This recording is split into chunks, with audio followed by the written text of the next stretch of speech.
잠시 후 행복한 아침에서는 국민의 공분을 산 사건을 들여다보는 분노 유발자들 준비되어 있고요. 네, 그리고 똘똘한 자산 관리 비법 전해드립니다. 머니 이어집니다. 저희는 광고 후에 돌아올게요.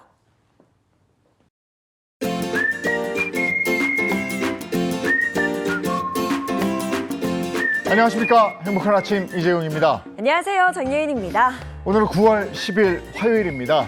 몇 년 전부터 전세 사기가 기승이고 뉴스에서도 많이 봤죠. 근데 전세 사기 액수가 아무리 커도 그리고 피해자가 아무리 많아도 형량은 15년이라고 합니다. 최대 형량이 그렇습니다. 네. 그리고 이 자금을 피해 금액을 구제받을 길이 막막하다고 그럽니다. 경제적인 살인이다 이렇게까지 얘기하고 있는 전세 사기, 여기에 대해서 오늘 확실하게 좀 알아보도록 하겠습니다. 네, 그리고 이어지는 머니에서는요. 집을 매매한 이후에 매일 부부싸움을 하고 있다는 한 부부의 사연을 들여다보도록 하겠습니다. 자, 화요일의 행복한 아침 본격적으로 시작합니다.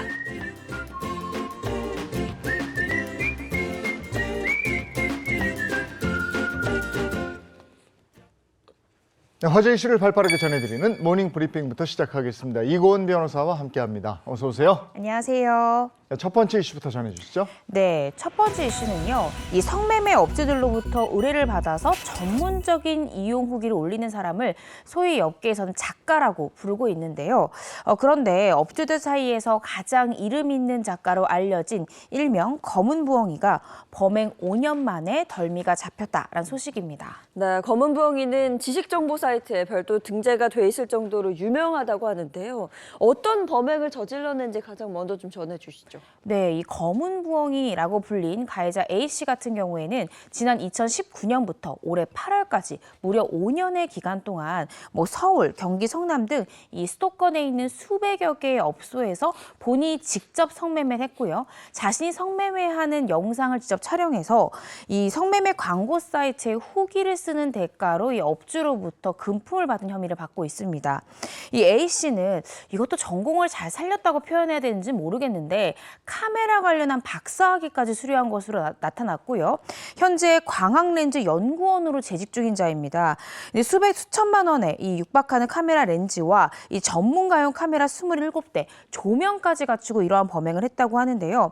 경찰이 이 A씨로부터 압수한 불법 촬영 영상 그 개수만 1929개, 용량은 5테라바이트에 달한다고 합니다. 네, 박사 과정까지 수료한 연구원. 왜 이런 짓을 했답니까? A씨가 경찰 조사 받으면서 내가 생활비를 벌기 위해서 이런 범행을 했다. 이렇게 진술한 것으로 알려지고 있는데요. A씨가 찍은 영상이 성매매 광고 사이트에서 건당 10만 회가 넘는 조회수를 올리는 등 인기를 크게 얻게 되니까 이를 본 다른 업주들도 후기 영상을 의뢰해왔던 것으로 확인이 됐습니다. 경찰은요, 어제 이 A씨에 대해서 성매매 알선 등 처벌법 그리고 성폭력 처벌법 위반 혐의로 이 검찰에 구속 상태로 송치를 했고요. 이 성매매 여성의 프로필 제작 및 편집, 후기를 작성한 전문 광고 대행업자 7명과 업소 광고를 의뢰했던 성매매 업주 8명, 또 이들 업소에서 성매매한 피의자 4명 등 총 20명을 검거했고요. 또 이들이 수취한 범죄 수익금 약 12억 5천만 원도 환수조치를 했습니다. 돈을 받고 성매매 업소를 홍보해주는 사람이 있다는 것도 놀랍고 네. 이게 사이트에서 아까 10만 조예요? 네. 이걸 그렇게 들여다보고 이걸 하고자 하는 사람이 많다는 거 아니에요? 이것도 놀랍고 이거 철저하게 한번 봐야 되겠습니다. 예. 두 번째 이슈 전해주시죠. 네, 올여름 역대급 폭염이 계속 이어지면서 전기요금 많이 나오는 거 아니야? 걱정하시는 분들 많으실 텐데요. 여름철 전기요금이 크게 늘 것이다라는 우려 속에서 이 8월 전기요금이 공개가 됐습니다. 전년 대비해서 평균 약 13%인 약 7,500원 정도가 증가한 것으로 집계가 됐습니다. 네, 올여름 정말 역대급 폭염에 정말 전기요금 걱정 많이 하셨을 텐데 이 정도면 선방한 거다 이렇게 봐도 될까요? 어떻게 보세요? 네, 그렇습니다. 이 지난달 이 주택용 전기의 가구당 평균 사용량은요 363kWh로 이 전년 동월 대비 9% 정도 증가를 했습니다. 이에 따른 평균 전기요금은 전년 대비 13% 정도 상승한 약 6만 4천 원을 기록했는데요. 한국전력에 따르면 지난해 8월보다 전기요금이 증가한 가구는 약 76%에 해당하고요. 변동이 없는 가구는 1%, 요금이 오히려 감소한 가구도 무려 23%에 달한다고 합니다. 있습니다. 지난해와 비교해서 요금이 같거나 감소한 가구를 제외하고 전기요 및 요금이 증가한 가구에 한정한 이 평균 증가액은 약 17,000원 정도의 수준이었는데요. 이 39%의 가구가 10,000원 미만, 또 28%는 10,000원에서 30,000원 미만으로 요금이 증가했고요. 10만 원 이상 전기요금이 증가한 가구는 1%에 그쳤습니다. 저도 이제 8월 거 못 봤는데 7월 네. 거는 우린 관리비에 부과돼서 나오니까. 그렇죠. 근데 생각보다 들러왔어요. 물론 오르긴 올랐는데 생각보다 들러와서 이게 에어컨이 절전형이라 그런가 그랬는데 한전 입장은 뭐예요? 한전에서 뭐라 그래요? 그러니까 한전에서도요, 이 결과에 대해서 전기 절약을 실천해준 우리 국민들의 노력으로 전기요금 증가가 좀 제한적으로 증가했다 이렇게 평가하고 있습니다. 또 1인 가구 증가 등 전기 사용의 환경과 패턴이 바뀌면서 이 전기요금 증가에도 편차가 크게 발생한 것으로 분석했는데요. 한전은 이 요금 부담이 큰 7월에서 9월 사이의 전기요금이 6월에 청구한 금액보다 2배 이상 증가하거나 또 이 월 요금이 10만 원 이상일 경우에는 분할 납부가 가능하다라고 하니까요. 혹시 해당 사항 있으신 분들은 이 분할 납부 신청도 알아보시면 좋겠습니다. 네, 이제 조금 있으면 관리비 고지서 나올 텐데 네. 유심히 좀 봐야 되겠습니다. 네. 네, 다음 이슈 전해주시죠. 네, 이화여대 통합정보 시스템이 해킹되어서 졸업생들의 개인정보가 무더기 유출되는 그런 사태가 벌어졌습니다. 피해자가 약 8만 명 정도로 추산되고 있어서 충격을 주고 있습니다. 졸업생 8만 명의 개인정보가 유출됐습니다. 이거 어떻게 된 일일까요? 네, 지난 6일 이 학교 측 공지에 따르면요. 학교의 이 통합정보 시스템이 해킹 공격을 받아서 1982학년도부터 2002학년도 입학한 졸업생 일부의 성명, 주소, 전화번호, 주민등록번호, 학적 정보 등이 유출됐다고 하는데요. 심지어 일부 졸업생의 경우에는 그 졸업생의 보호자 정보까지 유출된 것으로 파악이 됐습니다. 다만 이 재학생 관련된 정보는 유출 범위에 포함되지 않는 것으로 전해졌습니다. 이번 사고에 대해서 학교 측의 입장은 어떻습니까? 학교 측에서는 지난 3일입니다. 이 통합정보 시스템을 실시간 모니터링을 하던 중에 해외 IP의 비정상적인 접근을 감지했고요. 이 조사 및 보안 분석을 통해서 개인정보 유출을 확인했다고 하는데요. 이 유관기관과의 협력 등을 통해서 추가 피해가 발생하지 않도록 대응 중이고요. 현재까지 해킹에 따른 악용 의심 사례는 없는 것으로 파악했다 이렇게 전했습니다. 현재 학교 홈페이지에는요. 이 개인정보가 유출된 졸업생을 대상으로 개인정보 유출 내역 조회하기 서비스를 지원하고 있고요. 또 피해자를 위한 민원센터까지 운영 중인 것으로 드러났습니다. 예전에는 그 2대 졸업 앨범이 또마담들한테 팔린다 뭐 이런 얘기 있었어요. 네. 근데 지금은 이런 정보들이 무작위로 유출이 돼 버리면 이게 어디에 쓸지 모르니까 불안하단 말이에요. 예, 이것도 모니터링 철저히 한번 해봐야 되겠네요. 다음 이슈 전해주시죠. 네, 명절이 되면 직장인분들이 기다리는 게 있죠. 소위 떡값이라고 불리는 명절 상여금입니다. 그런데요, 올 추석에 이 명절 상여금을 주는 기업이 10곳 중에 5곳이 채 안 되는 것으로 집계가 됐습니다. 이게 상여금 받을 걸 감안해서 그 소비 계획, 좀 통 큰 소비를 계획하신 분들 계실 텐데 그런 분들께서는 좀 굉장히 반가워하지 않을 소식입니다. 네, 그러니까요. 이게 전혀 반갑지 않은 소식일 것 같은데 이 어제 한 채용 사이트가 기업 470여 개를 대상으로 추석 상여금 지급 계획을 조사를 좀 해봤습니다. 그 조사한 결과 47.7%만이 이 명절 상여금을 지급한다라고 답했는데요. 이 수치는 지난 2012년 조사가 시작된 이래 가장 낮은 수치로 확인이 됐습니다. 추석 상여금을 지급하지 않는 이유로는 이 선물 등으로 대체하고 있어서 40.7%로 가장 많이 꼽았고요. 이어서 이 사정상 지급 여력이 없어서 28%, 이 명절 상여금 지급 규정이 없어서라는 이유가 24%, 위기 경영 중이어서 27.5%, 상반기 목표를 달성하지 못해서라고 답한 것이 9.8% 순으로 나타났습니다. 그만큼 경기가 어렵다는 반증일 텐데 그래도 상여금을 지급하는 회사들의 사정은 어떻습니까? 예, 추석 상여금을 지급하는 기업 224곳의 평균 지급액을 좀 살펴보면요. 66만 5,600원으로 나타났습니다. 상여금 지급의 이유로는 직원들의 사기를 높이기 위해서라고 54.9%가 답변을 했는데요. 또 추석 선물의 경우에는 전체 응답 기업의 78.3%가 지급한다라고 답해서 상여금 상여금을 주는 기업보다 이렇게 선물로 대체하는 기업의 비율이 훨씬 더 많다라는 걸 보실 수 있습니다. 평균 선물 비용은 약 81,000원 정도로 나타났습니다. 네, 그렇군요. 알겠습니다. 여기까지 하겠습니다. 이고은 변호사와 함께했습니다. 고맙습니다. 고맙습니다.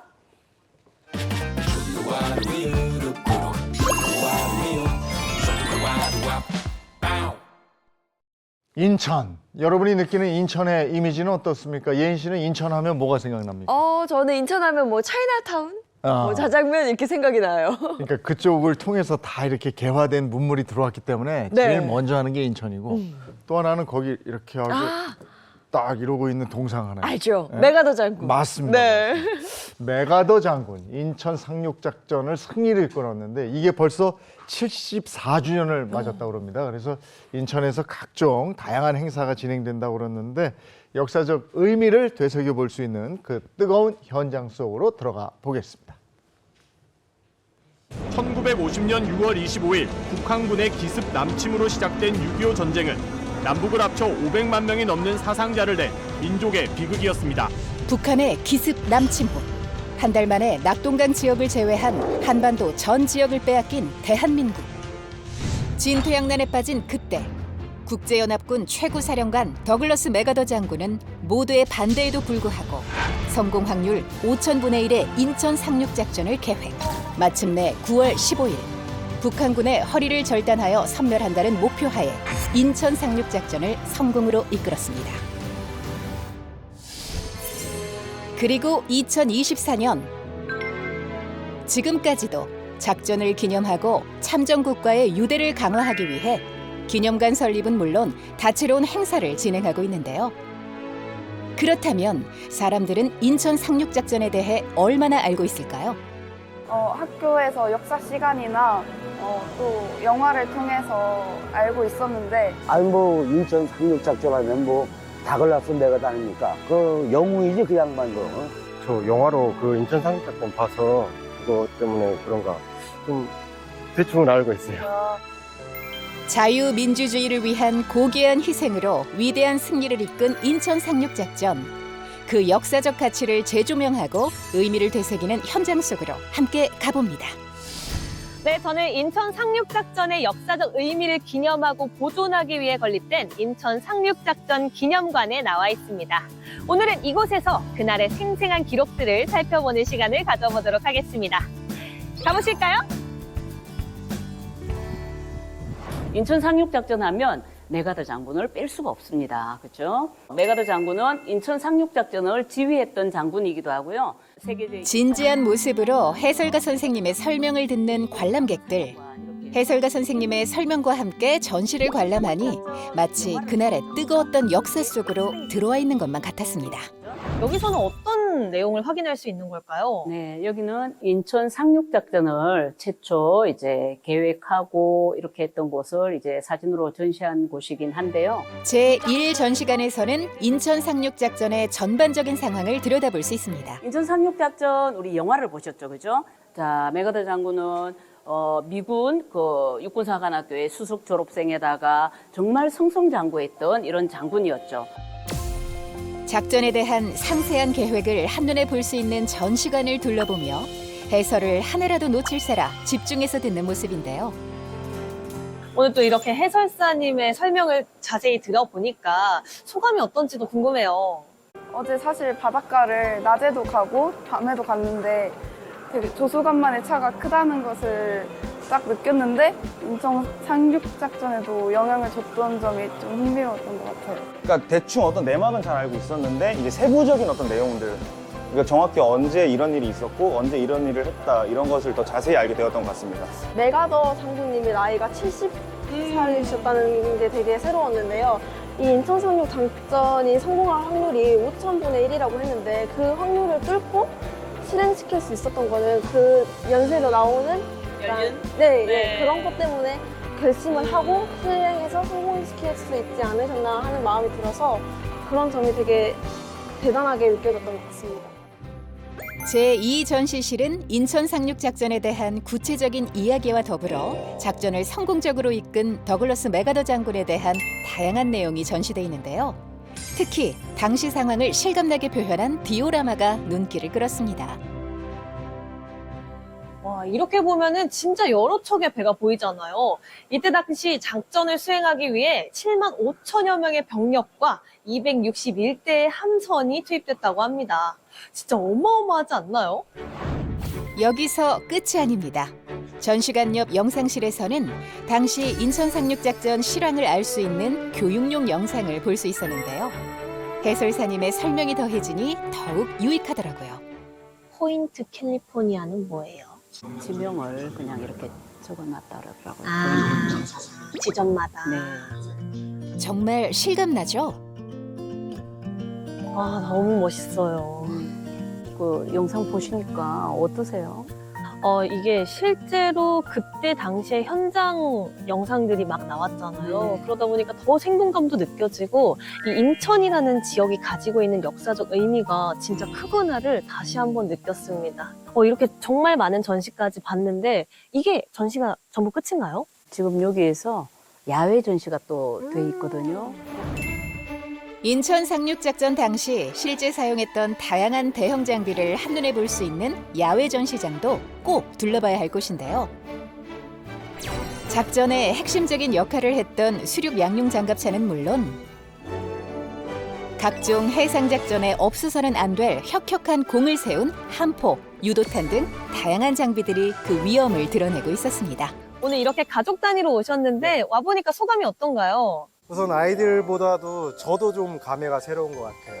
예, 이런 기념관에 와서 새로운 마음가짐도 갖고 기분도 전환되고 아주 기분이 좋습니다. 네. 너무 기분이 좋고 막 바람으로 슝 하고 자고 싶어요. 실내와 비교해서 야외 전시관을 구경하니까 또 다른 점이 있나요?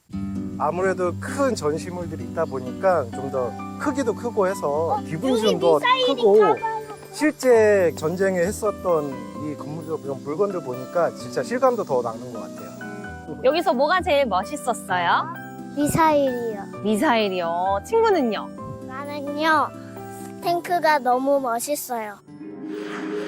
매년 9월이면 인천 상륙작전의 역사적 가치를 재조명하고 6.25 전쟁에 참여한 참전국과 유엔군의 헌신을 기리고자 인천 상륙작전 기념 주간 행사가 인천 전역에서 열리는데요. 많은 이들의 고귀한 희생이 있었던 만큼 꼭 기억해야 할 값진 역사, 인천 상륙작전. 그렇다면 시민들은 인천 상륙작전 기념 주간 행사에 대해 얼마나 알고 있을까요? 이런 행사 진행되는 점에 대해서 또 어떤 생각이 들던가요? 괜찮다고 생각해요. 저희도 어차피 그 역사에 대해서 잘 모르니까 그런 걸 하면서 잘 알아가는 게 어떻게 보면 더 나은 걸 수도 있으니까. 인천 사람으로서 너무 반가운데요. 제가 이제 자랄 때 교육을 많이 받았지만 우리 아이들이 자라면서 잘 모르는 것 같아가지고 좀 이런 교육을 실질적으로 많이 하면 많이 좋을 것 같습니다. 특히 인천시는 올해 행사 74주년을 앞두고 더 큰 계획을 추진 중입니다.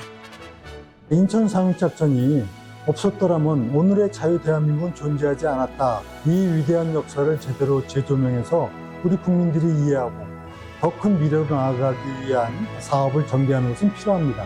그래서 인천에서는 인천 상륙작전 기념 주간을 정하고 기념식 행사는 물론이고 내년도 되면 75주년이 됩니다.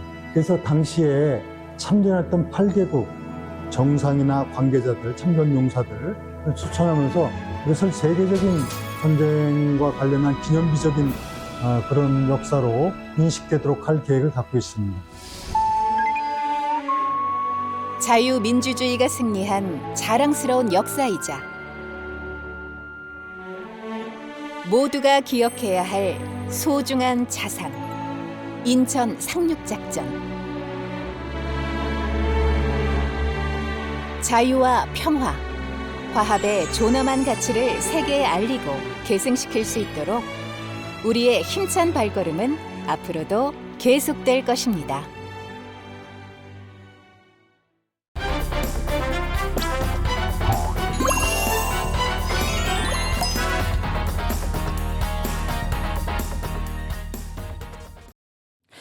범죄자들의 제대로 된 죄값을 치를 때까지 우리의 정당한 분노를 하나로 모아보겠습니다. 분노 유발자들 이고은 변호사 그리고 오늘 박수림 씨와 함께합니다. 어서 오세요. 반갑습니다. 네, 반갑습니다. 수림 씨가 오늘 또 특별히 분노 유발자들을 함께 해주셨는데 최근에 어떤 사건 사고 때문에 화가 났던 적 있습니까? 아니 사건 사고가 아니라 오늘 기분 좋게 방송국 이렇게 오는데 갑자기 옆에 가는 차가 확 끼어들어. 보통 그럼 방향 시스템 켜고 이렇게 들어오잖아요. 그럼 이해했어.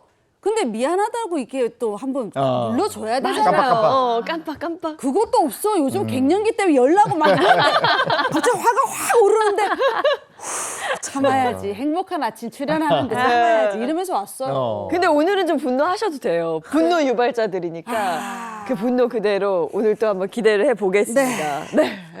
오늘 나눌 얘기는 전세 사기에 대한 건데 연예인들도 전세 사기 당한 사람이 덜어 있죠. 그 방송인 덱스 씨 요즘 왕성한 활동하고 있는데 확실히 전세 사기 앞에서는 속수무책이었던 것 같아요. 얼마 전에 방송 출연해서 본인도 자신도 모르게 매매가보다 전세가 높은 깡통 전세를 얻었다 이런 얘기를 했어요. 그러니까 집주인이 바뀌었어요. 근데 알고 보니까 이 사람이 명의만 빌려준 가짜 집주인이었던 겁니다. 근데 전세 사기를 당한 거예요.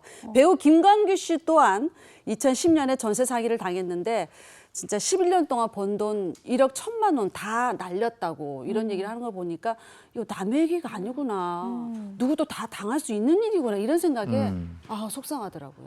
그러니까 이 사기꾼들이요. 마음을 먹고 속이자 하면 속이지 못할 사람이 사실 없습니다. 맞아요. 그러니까 아무리 이제 세입자 입장에서 꼼꼼히 따져보고 계약을 한다고 하더라도 임대인에 대한 정보를 제한적으로 알 수밖에 없기 때문에 사실 속을 수밖에 없거든요. 근데 문제는 용기를 내서 이 사기꾼을 형사고소하더라도 이들에 대한 사기죄 처벌 형량이 너무 낮은 게 문제고 심지어 중간에 합의하면 집행유예로 빠져나가는 경우도 더러 많거든요. 그러다 보니까 이런 현실 때문에 전세 사기 피해자들이 2번 울고 있습니다. 우리나라는 이 사기 범죄에 대해서 너무 관대해들 주시니까 왜 그런지 모르겠는데 어쨌든 전세 사기를 당해서 전세 보증금을 날린다. 서민들에게는 이게 거의 전 재산인데 그래서 삶의 의욕까지 놓게 되는 정말 큰 사건이거든요. 자, 오늘 분노 유발자 오늘 주제 공개해 주시죠. 네, 오늘의 분노 유발자 주제는요. 송두리째 빼앗긴 삶, 경제적 살인, 전세 사기입니다. 인천과 경기도 일대에서 아파트와 오피스텔 등 2,700채를 보유해서 건축왕으로 불렸던 사람이 있습니다. 너무 이름을 좋게 지어줬어. 건축왕은 무슨 건축 사기꾼인데. 남 씨는 수백억 원대의 전세 사기를 벌인 것으로 알려졌고요. 2023년부터 1년 동안 주택 191채의 전세 보증금 148억 원을 돌려주지 않은 혐의를 받고 있습니다. 어떤 수법으로 이렇게 많은 보증금을 가로챘는지 그 얘기부터 좀 해주시죠. 네, 한번 나눠보겠습니다. 일단 공인중개사와 중개보조인들을 고용해서 이들의 명의로 5개에서 7개 공인중개 사무소를 개설했습니다. 그 후 이들의 명의를 빌려 토지를 매입을 했고요. 자신이 운영하는 건설업체를 통해 소규모 아파트나 빌라를 직접 건축했습니다. 그런 뒤 준공이 되면 바지 임대인을 내세워 계약을 체결했고 전세 보증금을 뒤로 챙긴 거고요. 그 돈으로 주택을 신축하고 보증금을 챙기는 일을 계속 반복했습니다. 이렇게 돌려막기를 통해서 남씨가 소유한 주택은 2,700여 세대나 됐습니다. 근데 공인중개사를 끌어들였다는 거 아니에요. 그것도 말 그대로 중개사는 중개인인데 한두 명도 아니고 여러 명을 많은 사람들 사기에 가담했다. 상식적으로 저는 이해가 잘 안 돼요. 여기서 더 충격적인 게요. 공인중개사들이 이 사기꾼 남 씨한테 급여를 받았다는 거예요.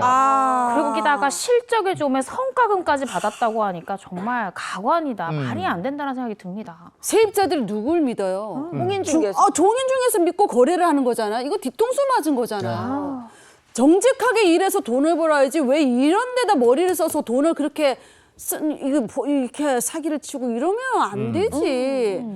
아니 왜 아침 화요일 날 불러가지고 혈압 오르게 처음부터 혈압 오르게 하세요. 이건 아니잖아요. 그러니까 공인중개사라는 자격을 믿고 사람들은 거래를 하는 거잖아요. 사실 세입자도 고객이고 임대인도 고객인 거 아닙니까? 근데 이 공인중개사들이 이 사기꾼 남 씨로부터 돈을 받고 적극적으로 기망행위에 함께 가담한 공범이고요. 당연히 함께 처벌받아야 되는 대상이 됩니다.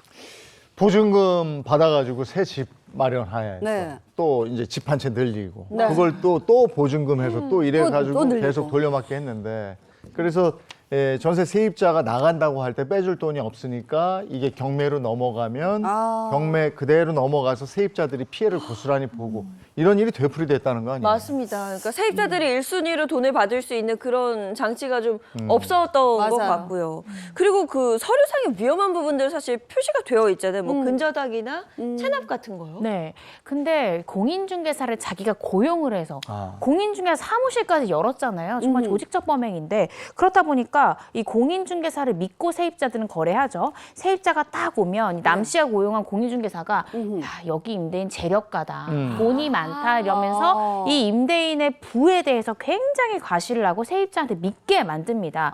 그리고 세입자한테는 달콤하게 이행보증각서다, 보증서다 이런 걸 딱 내밀면서 의심하지 못하도록 믿게 만드는 거죠. 근데 사실은 세입자들 같은 경우에는 이 전세 사기 범인 임대인에 대한 체납 정보나 이런 것을 개인정보기 때문에 얻기가 어렵습니다. 맞아요. 그러니까 정말 이걸 아무것도 모르다가 경매에 넘어가고 나서야 실질적 임대인이 누구였는지 그 임대인이 자금 사정 어땠는지를 그제서야 알게 되는 거죠.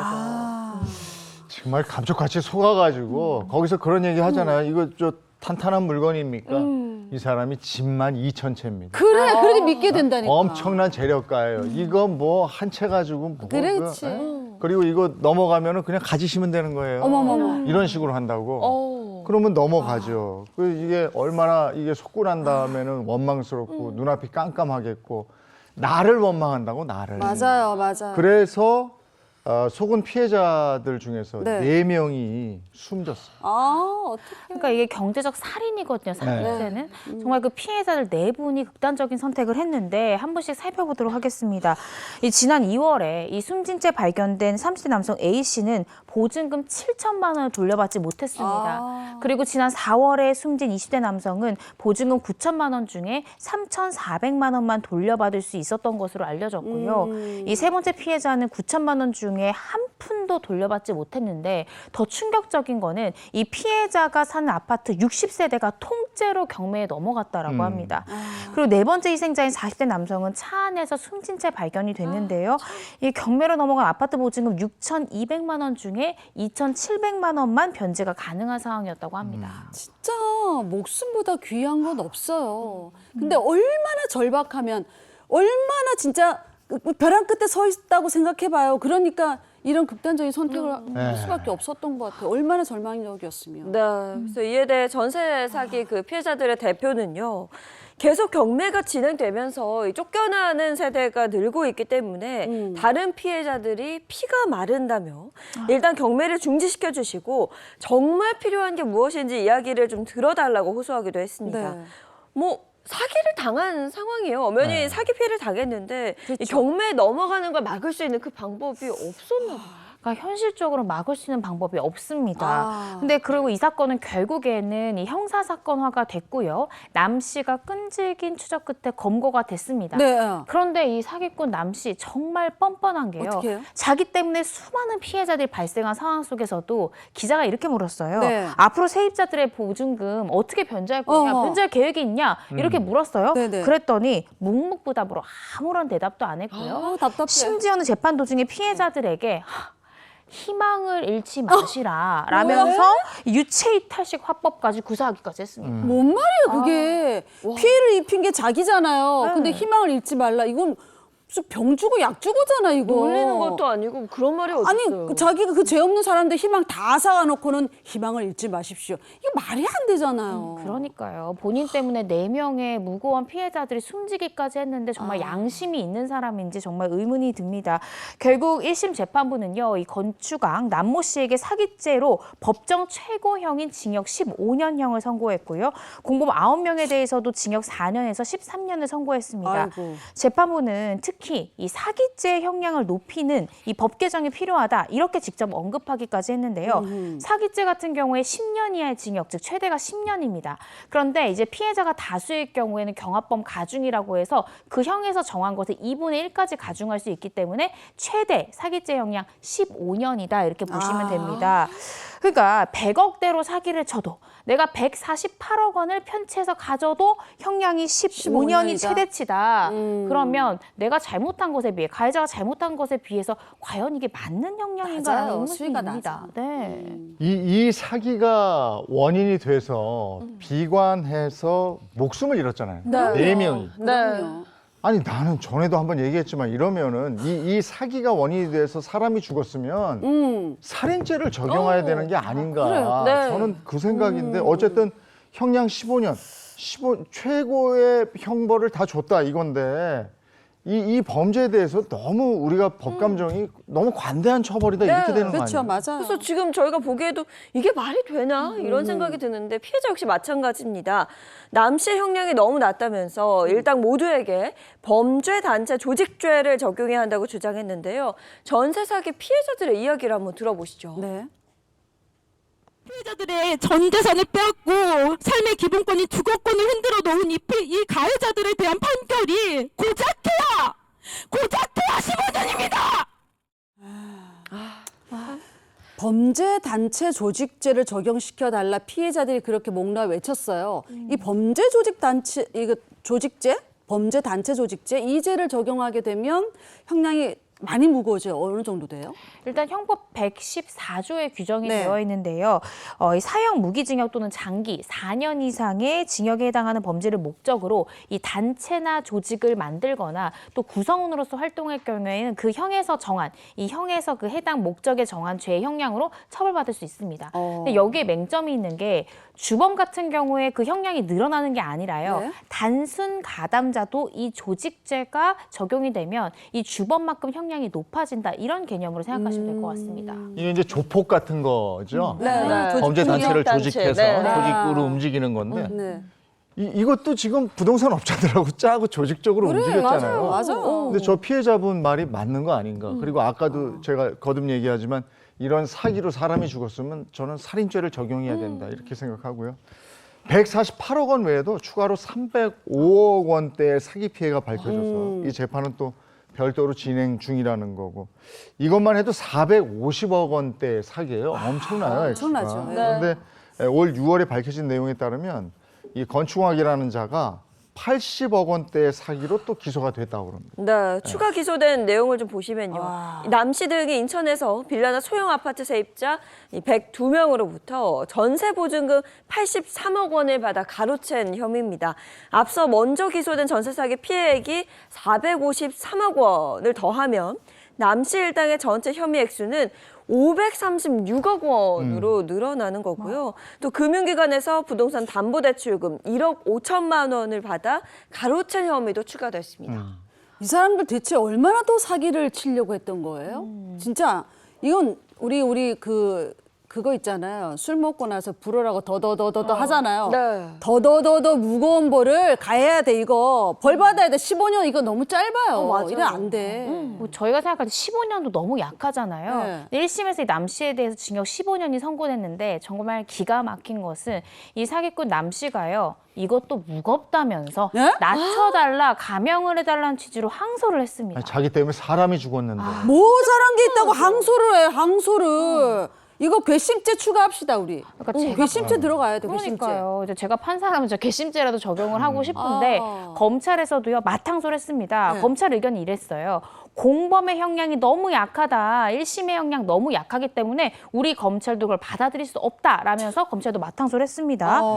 그런데 충격적인 예. 게 안타깝게도 예. 2심에서 감형이 됐습니다. 뭐야 이건 또. 나 진짜 검찰과 1심 재판부는요. 이 피해자들의 피해액 148억 원이 모두 사기에 해당한다 이렇게 판단을 했는데요. 네. 2심 재판부의 판단 달랐습니다. 2심 재판부는 남 씨의 사기 혐의 액수 148억 원 가운데 68억 원만 사기죄다. 즉 80억 원은 사기가 아니다. 이렇게 판단을 한 거죠. 따라서 항소심 재판에서는 남 씨의 형량이 징역 15년에서 징역 7년으로 크게 감형이 됐고요. 또 같은 혐의로 기소된 공인중개사와 중개보조원 등 공범 9명도 징역 원래는 1심에서 4년에서 13년의 실형을 선고받았잖아요. 네. 이 실형 선고가 파기가 되면서요. 7명은 징역 8개월에서 1년 6개월에 집행유예 2년에서 3년, 그러니까 실형을 다 면제받은 거고요. 나머지 2명은 무죄를 각각 선고받았습니다. 이게 너무했다 진짜. 야, 이거 피해자들 완전 피눈물이 나겠네요. 그러니까 완전 반토막 난 거잖아요. 어떻게 이럴 수가 있어요? 사람이 죽기까지 했는데 고작 7년? 7년? 70년 먹어야 돼. 그러니까 여기서 주목할 부분은 아까 피해 액수 80억이 빠졌다 그랬잖아요. 네. 왜 2심 재판부가 이렇게 봤냐를 좀 살펴봐야 됩니다. 2심 재판부에서는 사기의 고의성이 짙지 않으면 사기로 보지를 않았습니다. 그러니까 남 씨의 이 자금난이 2022년 1월부터 시작이 됐는데요. 네. 재판부에서는 남 씨의 자금난이 발생하기 이전 이 80억 부분에 대해서는 자금난이 있기 전이니까 충분히 이것은 변제할 수 있었던 것이다라고 판단해서 사기가 아니라고 봤고요. 자금난 발생한 이후에만 고의적인 편취다라고 봐서 그 부분만 인정을 했습니다. 그러면 지금 또 다른 건 있잖아요. 305억짜리가 하나 있고 네. 80억 원 피해 사건 이런 것도 이런 식으로 진행될 가능성이 높겠네요. 그러니까 추가적인 피해 액수도 아까 말씀드렸듯이 남 씨가 자금난이 발생한 2022년 1월 이전의 피해액이라고 하면 무죄 날 가능성이 크고요. 그 이후에 된 거라고 하더라도 2심 재판부 형량 자체가 좀 낮아서 처벌 수위가 좀 낮아지지 않을까 걱정이 됩니다. 네. 아, 정말 뭐 기승이다라고 할 정도로 맞아요. 와, 전세 사기 사건들이 많이 일어나는데요. 네. 관련해서 이번 사건은 수림 씨가 좀 전해 주시죠. 그 2016년에 전북 익산 대학가 원룸촌에서 일어난 사건이에요. 전세 사기범들이 세입자들이 낸 전세 보증금 46억 원을 가로챈 겁니다. 그러니까 이들이 이렇게 가로챈 전세 보증금을 가지고 외제차 구입하고 해외여행 가고 도박하고 아우 나쁜 놈들. 이런 피 같은 전세 보증금을 탕진하는 사이에 대학생들은 전기수도 끊어져가지고 원룸에서 추운 겨울을 보내면서 힘든 시간을 견뎌야 했어요. 아, 우리 아들 같아서 마음이 너무 아프다. 그러니까 이 사건은 노후된 원룸 16개 동을 싸게 구입한 뒤에 네. 전세 계약을 하고 보증금을 가로챈 그런 사건인데요. 이 조금 더 저렴한 집을 구하고 싶었던 인근 대학생들이 그 피해 범행 물색 대상이었습니다. 이 피해자는 모두 122명이나 됐고요. 이 사기범들 세 남매와 조카로 이루어진 가족 사기단이었습니다. 그래서 이들이 산 원룸의 건물 매수액 같은 경우에는 6억 1,700만 원이었지만 이들은요. 자기 돈 1원 한 장 보태지를 않고 이 건물을 구입을 했습니다. 또 일부 원룸에 대해서는 경매가 이미 진행 중인 상황이었지만 이런 부분들을 세입자에게 전혀 말하지 않고 계약을 진행하기도 했습니다. 네. 피해자가 122명이고 보증금이 46억 원이에요. 네. 그런데 1원도 지불하지 않고 돌려막기 한 거고. 야, 이거 그야말로 무자본 갭 투자인데 어떻게 이게 가능하죠? 그러니까 법적으로는요. 임대인이 내가 높은 금액으로 세를 놓고 싶다라고 하면 막을 수가 없는 거예요. 왜냐하면 네. 계약 자유의 원칙이니까. 또 현실적으로 세입자들 입장에서도 정말 이 임대인이 국세를 밀렸는지 다른 임대 현황이 어떤지를 개인정보라는 이유로 제대로 세입자가 알기 어렵기 때문에 정말 속을 수밖에 없는 그런 구조입니다. 그렇지. 그러니까 이들이 보증금 받아서 도박 등으로 탕진하면서도 공과금을 안 내서 세입자들은 가스가 끊겼잖아요. 그러니까 한겨울에 그 찬물에 몸 씻고 막 이랬다는 게 너무 마음이 너무 아파요. 그러니까 정말 악질인 게요. 이들이 범행 대상으로 삼았던 게 부동산 계약 경험이 전무하거나 거의 없는 없죠, 이 대학생과 없죠. 취업준비생들을 대상으로 범행 대상 삼았다는 게 정말 악질입니다. 네. 집값이요. 이 대출금과 전세보증금을 합한 금액에도 미치지 못하는 깡통 주택이었고요. 네. 이들은 보증금 일부를 편취하고 남은 돈으로 계속해서 주택을 늘려가는 방식으로 자산을 축적했습니다. 네. 그리고 또 가족이잖아요. 네. 그러니까 어떻게 한 가족이 가족 사기단이 된 거예요. 어떻게 이런 일을 벌였는지 그것도 참 괘씸합니다. 그 범행을 주도한 40대 강모 씨가 신용불량자였대요. 그리고 당시 8억 원의 빚이 있었는데 그래서 친누나하고 친동생 그리고 조카를 꼬드겨서 범행을 제의한 겁니다. 그러니까 주동자인 강 씨가 원룸 계약과 자금 관리를 맡았고요. 피해 자금을 은닉했고 신용불량자의 형을 대신해서 동생이 건물에 대한 명의를 제공해줬어요. 그러니까 누나 역시 계좌와 명의를 제공했고 조카는 SNS에 세입자를 모집하는 그런 광고를 남겼어요. 어린 학생들한테 이렇게 피해를 주고 자기들은 여행 가고 도박하고 죄질이 아주 안 좋은데 네. 어떤 처벌을 받았습니까? 이 가족 사기단은요, 우리는 처음부터 피해자를 속일 생각이 아니었습니다. 아이, 뭐래. 이렇게 뻔뻔스러운 변명으로 일관했습니다. 그렇지만 수사기관이 뭐라고 봤냐. 보증금 명목으로 돈을 받아놓고 다른 데 투자하고 개인적인 생활비나 도박 자금으로 탕진했던 것 자체가 보증금을 그 용도대로 쓸 의사가 아니었기 때문에 이건 사기다라고 이제 수사기관에서 봤고요. 재판부에서도 역시나 사기 혐의를 인정했습니다. 처벌 형량을 좀 살펴보면요. 네. 이 가족 중에 누나한테는 재판부에서 벌금형을 내렸고요. 조카에게는 징역 1년을 선고했고 이 주도자 강 씨 같은 경우에는 징역 13년 6개월이 확정이 됐습니다. 네, 이런 가족 사기단이 사기 사건 또 있었습니다. 세모녀 전세 사기 아마 많은 분들께서 맞아요. 기억을 하고 계실 텐데요. 2017년부터 무료 주택 500채를 소유하고 대박. 180억 원을 가로챈 혐의를 받았습니다. 근데 알고 보니 규모가 더 컸었거든요. 네, 이 엄마인 김모 씨는요. 네. 2017년부터 30대인 두 딸 명의로 서울 강서구, 관악구 등 이 수도권 빌라 500채를 전세를 끼고 사들입니다. 그 뒤에 세입자들에게 보증금을 받아서 가로챈 혐의로 기소가 됐는데요. 이 분양업자들에게 리베이트를 주면서 분양가보다 비싸게 보증금을 받는 수법으로 돈을 가로챘습니다. 네. 검찰 수사 결과 이 재판에 넘겨진 세 모녀가 같은 방식으로 더 큰 규모의 사기를 친 사실이 밝혀졌고요. 피해자는 무려 355명, 피해액은 약 795억 원에 달했습니다. 어떻게 내 돈도 아닌 세입자 보증금 가지고 수백억에 달하는 사기를 칠 생각을 했을까요? 진짜 간 크다. 근데 이렇게 피해자가 많아도 네. 피해액이 몇백억씩 막 이렇게 가도 최대 형량이 15년이에요. 네. 이게 참 판결이 어떻게 나왔습니까?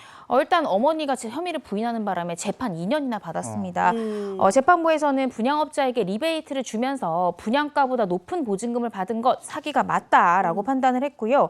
1심에서는 이 징역 10년이 선고됐지만 2심에서는 형량이 더 높아졌습니다. 네. 피해자들한테 손해가 막대했고 주거의 안정을 위협했다라면서 이 사기죄 경합범에게 내릴 수 있는 최대치죠. 징역 15년을 선고했고요. 명의를 넘긴 두 딸한테도 각각 징역 2년, 또 이 분양업의 관여 정도에 따라서 그 업자들한테도 징역 15년에서 6년형을 선고했습니다. 네, 뭐 법정 최고형을 받긴 했지만 사실 가장 중요한 건 이 피해자들이 돈을 다 돌려받았느냐 이 맞아. 부분이거든요.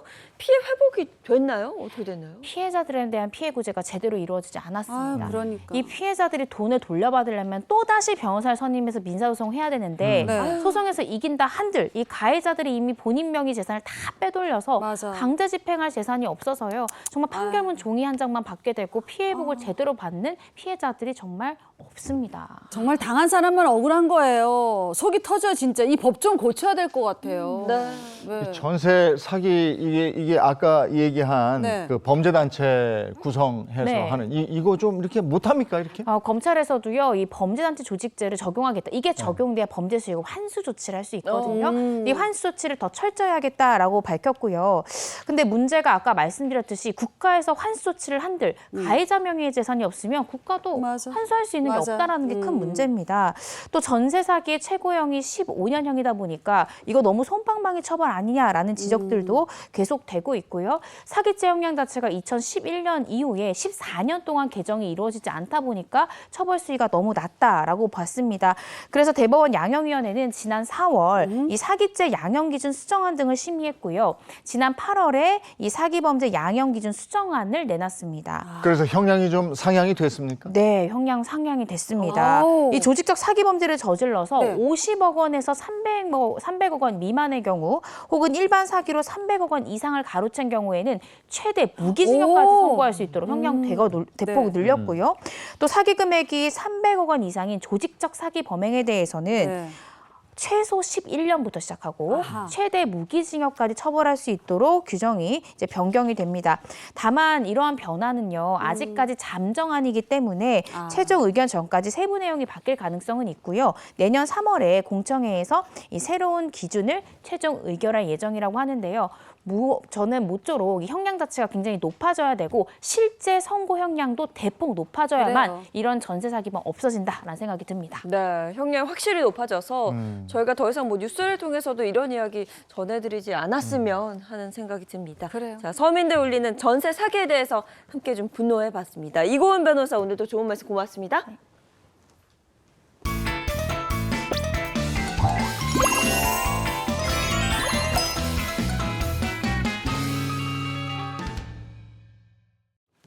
네, 행복한 아침 함께하고 계신 지금 시각이 8시 15분을 향해 가고 있습니다. 자, 이번엔 돈에 대한 다양한 고민을 좀 해결해 보죠. 머니 시간입니다. 네, 오늘은 또 어떤 사연으로 이야기를 나눠볼지 궁금해지는데요. 자, 오늘의 고민은 바로 이겁니다. 자, 오늘의 고민입니다. 집을 산 후 남편과 매일 싸웁니다. 집을 샀는데 좋은 일인데. 남편하고 싸워요? 네. 이게 이제 돈 때문일 것 같은데 네. 집을 비싸게 샀는 모양이네. 네? 자, 김현우 소장님 모시고 얘기 나눠보죠. 어서 오세요. 네, 안녕하세요. 안녕하세요. 반갑습니다. 소장님 뵙고 싶었어요. 아유, 예, 저도. 돈에 대해서 아주 빠삭하시다고. 저는 바삭바삭한 거 좋아해요. 말랑말랑한 거 별로 안 좋아해요. 네, 잘 부탁합니다. 네, 오늘 또 습한데 바삭바삭하게. 바삭바삭하게. 자, 오늘도 기대해 보겠습니다. 네. 자, 오늘 고민은요. 집을 산 이후에 남편과 자주 싸우게 되어서 심란하다는 한 40대 여성분의 사연인데요.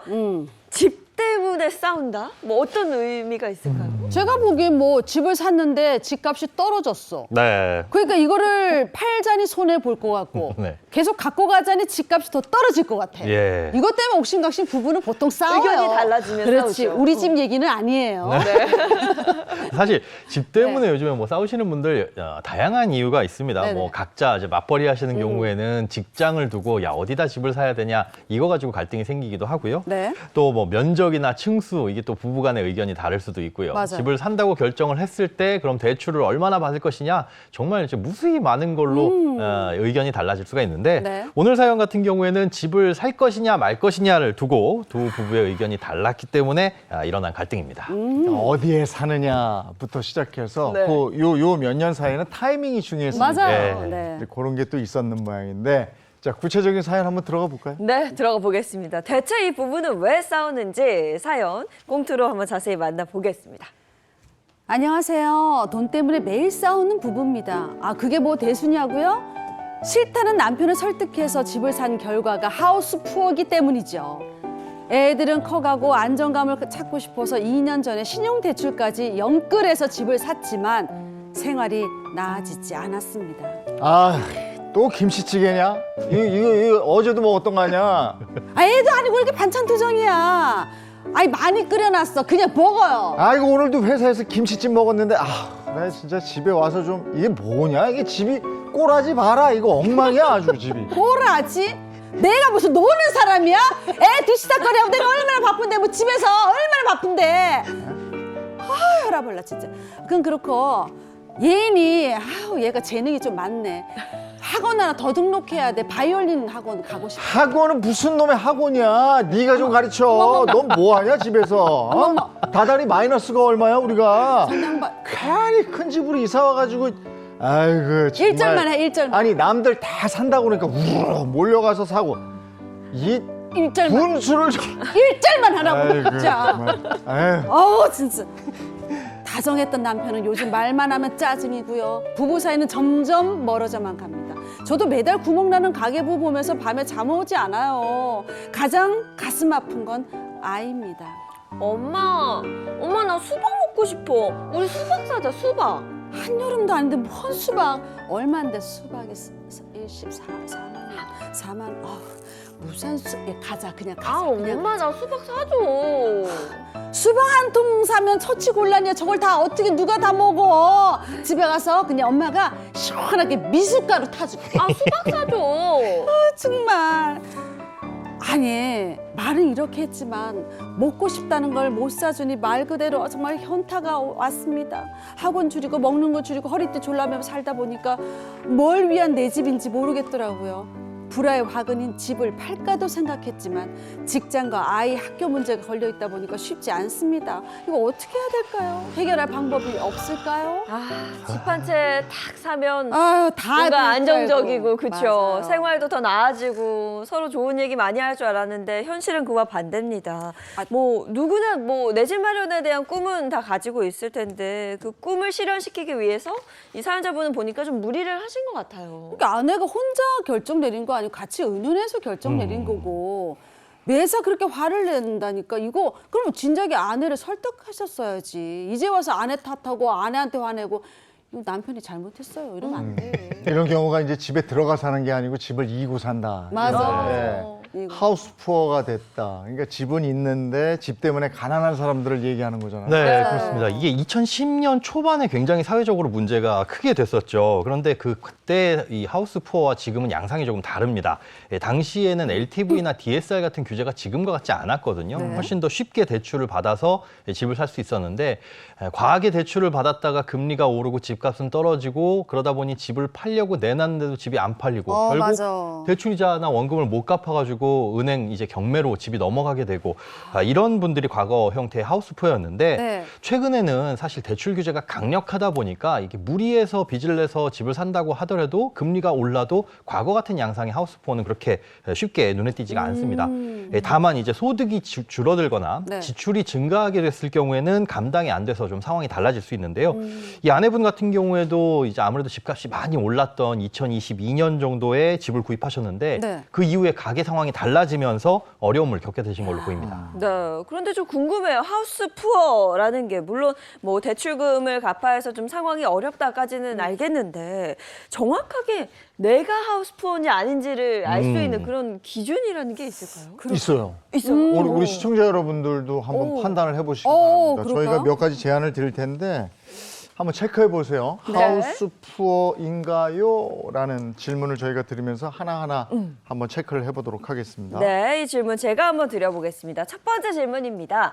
주택담보대출을 포함해서 모든 대출의 원리금 상환액이 월 수입의 50%를 넘는다. 그러니까 소득의 절반 이상을 빚을 갚는 데 쓰고 있다는 거겠죠. O 아니면 X 중에 체크를 해주시고요. 자, 두 번째. 대출금 때문에 생활비를 줄인 적이 있거나 혹은 앞으로 좀 줄이려고 한다. 이게 두 번째. 그리고 세 번째입니다. 더 이상 받을 수 있는 대출이 없다. OX. 자, 그리고 네 번째입니다.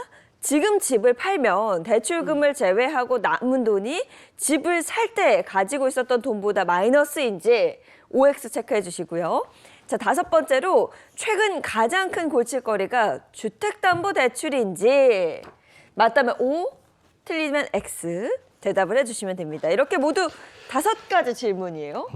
네. 선생님 질문들이 예. 이 질문들이 어떤 의미가 있는 거예요? 예, 사실 뭐 하우스 푸어라는 게 정확히 숫자 가지고 따지긴 어렵습니다. 네. 그래서 이제 그걸 간접적으로 이 표현을 해보는데요. 일단 첫 번째 질문, 이 소득 대비 대출 상환액이 얼마 정도 되느냐 그 비중을 여쭤보는 거죠. 예, 보통 자녀가 있는 집이라고 한다면 소득의 절반 이상은 생활비로 쓰기 마련입니다. 맞아요. 그런데 대출 상환액이 소득의 절반 이상을 차지한다. 그러면 생활비가 빠듯하다는 뜻이 될 거고요. 자, 2번은 1번과 같은 맥락으로 볼 수 있는데요. 네. 이 대출 상환액이 수입의 절반을 넘더라도 소득이 많다면, 그러니까 버는 돈이 많다면 사실 쓸 돈이 충분하다. 그런 문제가 없겠죠. 하지만 그 소득이라는 게 절대적인 기준이 없다 보니까 실제로 생활비가 얼마나 쪼들리는지 이걸 살펴보는 질문이고요. 네네. 세 번째는 우리가 영끌을 얼마나 했느냐를 살펴보는 질문입니다. 더 이상 금융권에서 받을 수 있는 대출이 없다면 만약에 급한 일이 생겼을 경우에 결국은 이제 대부업체를 이용할 수밖에 없다는 건데 맞아요. 모아둔 돈이 충분하지 않다면 위험할 수 있다는 거죠. 맞아요. 예, 네 번째 질문은 집값이 어떨 때 샀느냐를 보는 건데요. 중요하지. 이게 집값이 막 오를 때 패닉바잉으로 집 사신 분들 있잖아요. 네. 꼭대기에 샀다면 그만큼 손해를 봤을 가능성이 큰데 문제는 이렇게 손해를 보고 있는 상황이라고 한다면 어디론가 내가 이사를 가고 싶어도 능동적인 선택을 맞아요. 하기가 어렵다는 겁니다. 자, 마지막 질문 5번은 심리 상태를 보는 건데요. 이 남들이 보기엔 별거 아닌 것 같아도 스스로 주택담보대출 때문에 밤잠까지 설친다면 이 문제가 있는 거겠죠. 네. 자, 5개 질문 중에 5가 1개 이하라면 안전하다고 볼 수 있고요. 2개면 보통, 3개면 좀 위험, 그리고 4개 이상이면 현재 하우스 푸어라고 보시면 될 것 같습니다. 그럼 5가 동그라미가 적을수록 좋은 거네. 그렇습니다. 그렇죠. 저는 체크 끝났어요. 네. 예. 아마 보시면서 박수영 많은 씨도 분들 하셨을 텐데. 이상 없잖아요. 이상은 없는데 예전에 이거 예전에 결혼 지금 전에 말고, 네. 예전 그때가 몇 년 2002년도 그때쯤에 결과가 요 정도 나와요. 아, 그건 뭐 예. 충분히 안 조금 무리했군요, 그때. 조금 무리했어요. 그래서 세탁기를 못 사가지고 손빨래하고 지금 손이 관절이 아파요. 예전의 얘기입니다. 예전에. 네. 근데 이게 이제 요즘에 요즘에 하우스포 얘기 많이 나오고 이러면서 네. 집 비쌀 때 산 분들 있잖아요. 네네. 이런 분들은 걱정이 많으실 거예요. 맞아요. 저도 뭐 저 사회생활 32년 이상 지금 하고 있으니까 네. 지금은 X. 여기서 동그라미 나오면 저도 문제가 있는 거죠. 그렇지, 맞아요. 아마 보시는 분들도 집에서 이렇게 체크를 해보셨을 텐데 네. X가 많을수록 좀 안정적인 상황이다 이렇게 보면 되는 거죠? 그렇습니다. 다행히도 여기 계신 분들은 전부 다 이제 거의 X인 것 같은데요. 모두 이제 안전하게 자산을 그만큼 잘 관리하고 계시다라는 거죠. 하우스푸어 같은 경우에는 집을 사기 위해서 우리가 대출을 받아서 매달 이자를 내느라 힘든 상황에 처한 분들을 얘기를 하잖아요. 그래서 사실 집은 있지만 이 집이 내 게 아니라 은행 거다. 나는 은행의 월세 세입자다라고 이제 우스갯소리로 말씀하시는 분들도 있는데 네. 이 사연 속의 부부 같은 경우가 그런 이 경우에 속한다고 보시면 될 것 같습니다. 그런데 어느 정도로 힘든 상황인지 함께 보면서 좀 네. 얘기를 나눠보는 게 좋을 것 같습니다. 네, 자 현재 갚고 있는 대출금이 어느 정도나 되는지 또 얼마나 어려운 상황인지 한번 보겠습니다. 네. 자 한번 보시면 현재 이 전용 74제곱미터 아파트에 살고 계시고요. 네. 매매가는 보면 6억 원입니다. 그 6억 원 중 1억 5천만 원은 예전에 반전세로 살던 집에 전세금을 빼서 넣었다고 하고요. 나머지 4억 원 중 신용대출 5천만 원 그리고 주택담보대출 4억 원을 받아 집을 사셨습니다. 무리하셨네. 네, 대출 금리가 보니까 3.4%의 원리금이 월 230만 원입니다. 그러니까 한 달에 은행에 내는 돈만 325만 원이라는 거죠. 325만 원이면 부담이 큰데 일단은 대출 금리가 3.4%인 거는 아주 높은 거는 아닌데. 네. 근데 325만 원이면 평범한 직장인의 월급을 고스란히 그냥 바치는 거예요. 그렇죠. 네. 이게 좀 심각해 보이긴 하거든요. 전문가 소견은 어떻습니까? 일단 이제 네. 처음에 대출을 시작할 때 좀 이 대출을 빨리 갚겠다라는 네. 욕심이 크셨던 것 같아요. 그래서 주택담보대출의 만기를 20년으로 하셨는데 이 부분이 좀 아쉽다는 생각이 듭니다. 만기가 짧을수록 한 달에 내야 되는 원리금 상환액의 부담액은 그만큼 네. 이제 커지기 때문에 그렇습니다. 그럼 보통 주택담보대출의 만기는 어느 정도로 설정해 안전한 거예요? 요걸 어디가 안전하다, 어디가 더 좋다라고 보기는 어려운데요. 네. 사실 나라에서 하지 말라라고 하는 거, 규제를 두고 한도를 둔 건 네. 대부분 그게 좋은 경우가 많이 있거든요. 이 주택담보대출의 만기도 그래요. 이제 은행에서도 40년짜리, 50년짜리 상품을 팔기는 하지만 네. 정책대출 같은 경우에도 이 40년짜리 상품이 있습니다. 그런데 이게 신혼부부들한테만 허용되기도 하거든요. 그리고 은행에서 자체적으로 판매하는 이 장기 상품 같은 경우에는 정부에서 눈치를 주기도 하고요. 그러니까 최대한 길게 받는 게 좀 여유가 생길 텐데 일반적으로는 한 30년 정도로 받거든요. 그런데 이 집 같은 경우에는 20년을 만기로 하다 보니까 한 달 부담이 굉장히 크죠. 맞아요. 여기에 이제 돈이 부족해가지고 신용대출까지 받은 게 문제인데 이건 사실 주택담보대출 외에 규제를 벗어난 영끌이라고 볼 수 있거든요. 네. 은행 이 신용대출 5천만 원도 받으신 게 10년 상환에다가 원금까지 같이 갚아야 돼서 95만 원씩 매달 내야 됩니다. 너무 그러다 보니까 한 달 대출 상환 금액이 소득 대비해서 너무 커서 저축은커녕 수박도 못 사는 상황이 된 거예요. 그래, 생활비 빠져. 상황이 이렇다 보니까 부부 사이에 좀 예민해질 수밖에 없고 그럼요. 안 좋은 대화가 오갈 수밖에 없는 것 같은데요.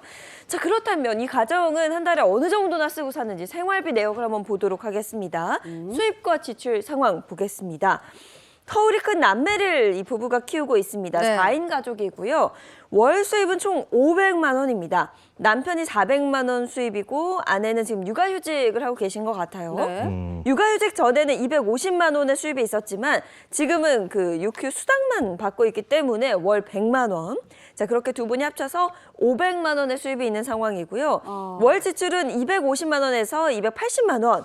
그리고 앞서 이야기했듯이 월 상환액이 325만 원입니다. 500만 원 수입 중에서 은행에 325만 원을 주고 있는데 생활비가 250만 원 이상. 아이고. 325만 원, 250만 원.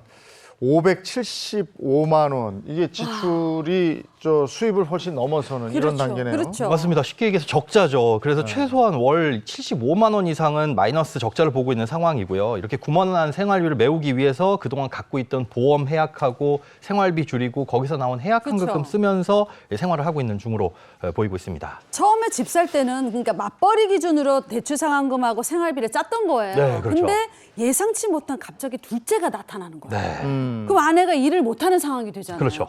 그러니까 소득이 150만 원 정도가 펑크가 난 그런 상황인 거예요. 맞습니다. 그럼 좀 너 아내가 일을 하게 된다고 해도 넉넉한 건 아닌 것 같은데 처음부터 좀 무리한 게 아닌가 이런 생각이 들고요. 맞습니다. 남편이 좀 말렸으면 어땠을까. 근데 이것도 너무 결과론적인 얘기여서 이렇게 말하기는 좀 그런데 네. 맞아. 이게 사실 다시 시간을 되돌릴 수는 없는 부분이거든요. 근데 남편분은 확실히 청약을 하길 원했다면서요. 네, 그렇다고 합니다. 이제 집을 산 이후로 뭐 매일같이 싸웠다고 하시는데요. 남편은 아이고. 이제 집을 구입함으로 인해서 생긴 손해 때문에 하나 계속 이제 불만을 표출하고 있는 것으로 보여요. 일단 네. 첫 번째는 청약 기회를 잃었다. 그리고 두 번째는 이 소득이 줄어서 너무 힘든 거 아니냐. 그리고 세 번째는 집값이 떨어져서 이거 어떡하냐라는 불만을 매일 쏟아내고 있다고 합니다. 집을 샀기 때문에 주택 청약 기회를 잃었다. 그게 첫 번째 불만이군요. 그렇습니다. 처음에 이제 남편이 집을 사지 말자고 한 이유가 야, 네. 우리 청약 한번 해보자. 이거였거든요. 이게 무주택일 경우에는 청약 자격이 다양하게 주어지니까 거기에 도전을 해보고 싶으셨던 거죠. 그 청약에 당첨된다는 보장이 없잖아요. 그렇죠. 제가 청약을 대해서 조금 압니다. 네. 조금 아는데 그때는 자녀 한 명에다가 네. 또 10대예요, 첫째가. 네. 그러면 신혼 부부도 아니잖아요. 그렇죠. 청약 당첨될 확률이 떨어집니다. 아, 전문가십니다. 예, 이분들이 집을 2022년 말에 구입하셨다고 하셨잖아요. 네. 근데 그때 당시에는 청약 당첨 가능성이 지금 말씀해 주신 대로 사실 없었습니다. 그래요. 그런데 지금은 있을 수도 있거든요. 예, 왜냐하면 그때와 지금의 기준이 바뀐 게 있는데 당시에는 다자녀 특별공급 기준의 다자녀가 3명. 예. 3명 이상. 근데 이게 올해는 2명 이상으로 맞아. 바뀌었어요. 이 집 요번에 아이 태어나면서 그리고 지금 신생아한테는 또 우선 기회를 주거든요. 네네네. 그러니까 남편은 이런 거 바뀔 때마다 뉴스 보면서 짜증이 나는 거죠. 그렇죠. 이분들도 주택을 취득할 당시에는 가능성이 없어서 신혼부부도 아니었고 다자녀도 다자녀 아니었지만 아니고, 지금은 다자녀 특공을 기대해 볼 수가 있는 겁니다. 만약에 그때 집을 안 샀으면 이번에 한번 해볼 수 있었다 뭐 그렇죠. 이런 건데 남편 입장에서는 야, 거 봐, 내가 기다리라고 그랬잖아. 아우, 얄밉게 가는 거예요. 이게 또 집을 구입할 당시에는 두 분이 맞벌이셨잖아요. 그래서 네. 여유가 있었습니다. 근데 집을 구입하고 나서 둘째가 딱 생기는 바람에 네. 이런 행복한 일이 생기는 바람에 아내는 육아휴직을 하게 됐고 네. 소득이 감소하는 상황이 또 벌어지게 된 거죠. 그건 남편분의 잘못도 있어요. 애는 여자 혼자 낳습니까? 그렇죠. 남자 잘못 있어요. 그렇게 생각 안 하십니까? 김현우 소장님? 아니 뭐 아이가 찾아온 건 정말 축복이죠. 정말 그렇죠. 축복이죠. 큰 맞아요. 축복인데 예상치 못하게 수익이 줄어들어버리는 이 상황 때문에 다툼도 늘어나고 있는 것 같습니다. 그리고 또 하나 집값이 좀 떨어지면서 네. 불만이 더 커졌다고. 한창 이제 오를 때 집을 샀으니까 좀 더 오르지 않겠느냐라고 생각했는데 샀을 때보다 떨어졌죠. 당시에 한 6억 원 정도에 이제 사셨다고 하는데 네. 현재 시세를 조회해 보니까 한 5억대 중후반에 거래되고 있다고 합니다. 그러니까 크게 많이 떨어진 것도 아니고 그러네. 조금씩 올라가고 있기는 한데 남편분은 이거 볼 때마다 왜 그때 샀냐, 조금 늦게 샀으면 될 걸 맞아. 하면서 이제 불만을 얘기를 하고 있는 거죠. 근데 아내 마음 편하겠습니까? 아내도 지금 뭐 그럼요. 이러면서 뭐라고 이렇게 얘기는 하지만 네. 그게 진짜 밤에 잠이 안 올 정도로 힘들다 그러고. 근데 앞으로 또 더 얼마나 갚아야 된다는 거예요? 현재 상황에서 주택담보대출 잔액을 보니까요. 네. 3억 6,400만 원이 남아있고 신용대출은 2,600만 원 정도 갚아야 될 걸로 계산이 됩니다. 그러니까 앞으로 갚아야 될 대출금의 총 잔액은 3억 9천만 원 정도라는 거죠. 그렇다고 이거 집 팔아가지고 좀 더 싼 곳으로 이사를 가기에도 지금 살고 있는 집이 좀 두 분의 마음에 들고 아이 학교 문제도 있고 하다 보니까 갈등을 하고 계신 상황인 것 같은데 이제는 좀 결단을 내리셔야 될 것 같습니다. 네, 중요한 부분이라고 생각이 듭니다. 자, 이어서 또 하나하나 살펴볼 텐데요. 사실 그 하우스푸어가 될 수 있죠. 근데 이제 돌파구라는 게 사실 필요합니다. 이 상황을 어떻게 이겨나갈 것이냐, 그게 굉장히 중요한데 김현우 소장님, 네. 하우스푸어 가족의 돌파구 시원하게 좀 말씀을 해주시죠. 네, 이분들 돌파구 같은 경우에는 제가 생각하기에 일단 두 가지 정도 방법이 있을 것 같아요. 이제 첫 번째 방법은 대출을 다시 받되 30년 상환으로 좀 조정을 하시는 겁니다. 이게 이제 대출 갈아타기라고 볼 수 있을 것 같은데요. 현재 총 잔액이 3억 9천만 원 정도 된다고 말씀을 드렸잖아요. 지금 대출을 만약에 갈아탄다, 금리가 3.5%라고 하더라도 네. 30년 상환으로 바꾸면 한 달 상환액이 175만 원으로 확 줄어듭니다.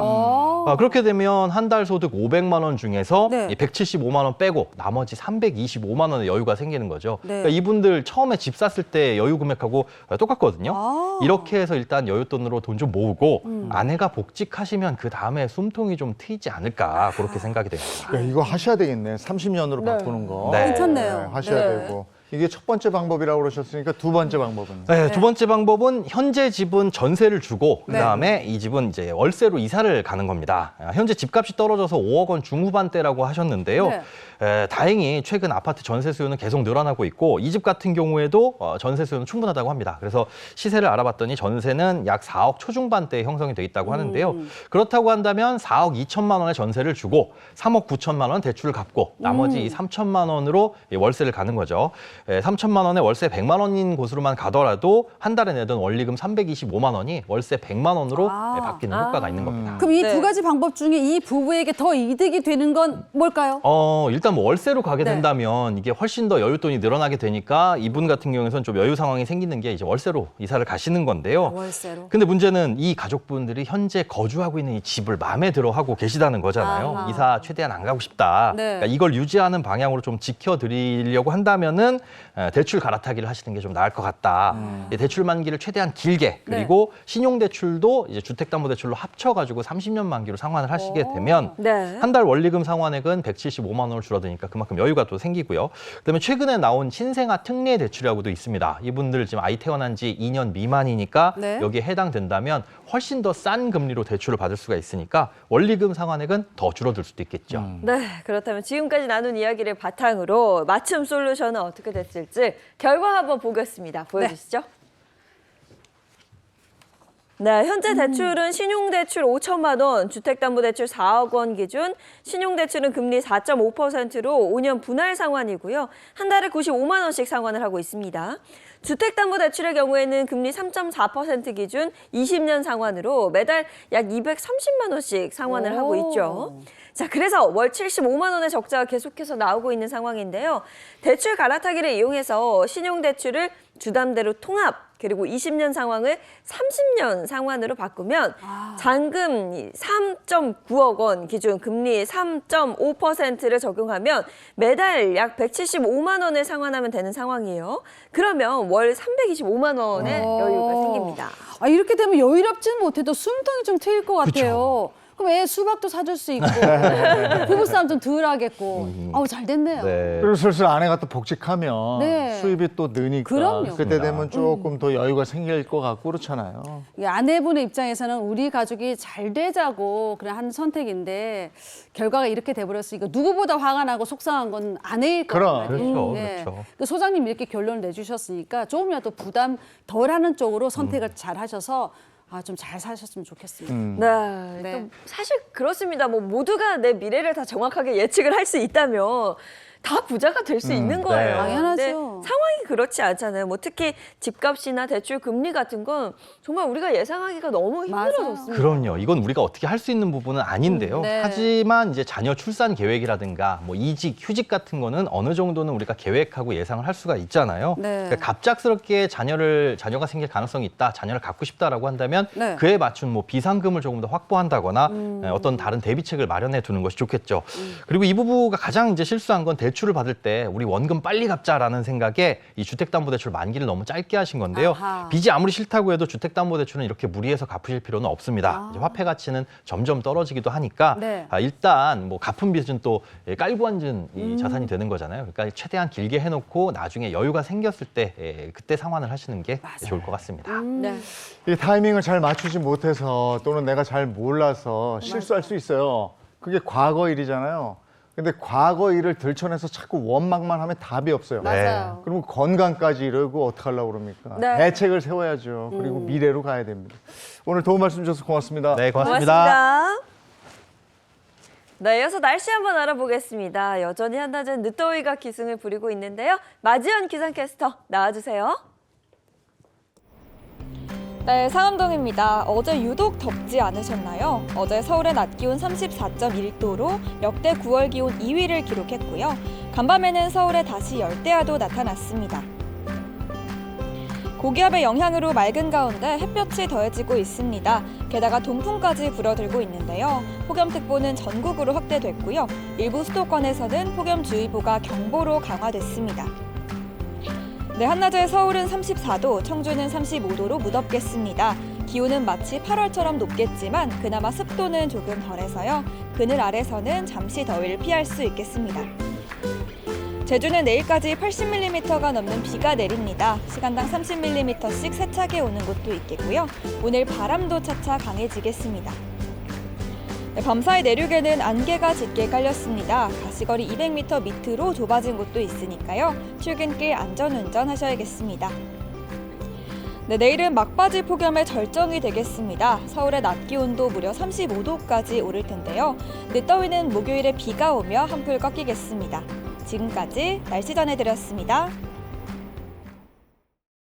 한낮에는 정말 덥고 어제는 밤에도 더웠어요. 네, 맞습니다. 뭐 오늘도 덥고요. 특히 내일은 또 막바지 폭염이 절정에 달한다고 합니다. 아무래도 이제 추석 명절 앞두고 식재료 미리 구입하신 분들 많으실 텐데 관리 잘 하셔야겠습니다. 좋은 하루 보내시고요. 저희는 내일 아침 7시 30분에 돌아올게요. 행복한 아침, 행복한 하루 되십시오. 고맙습니다. 고맙습니다. 즐겨봐, 너의 세상. 플레이 더 넥스트 채널 A.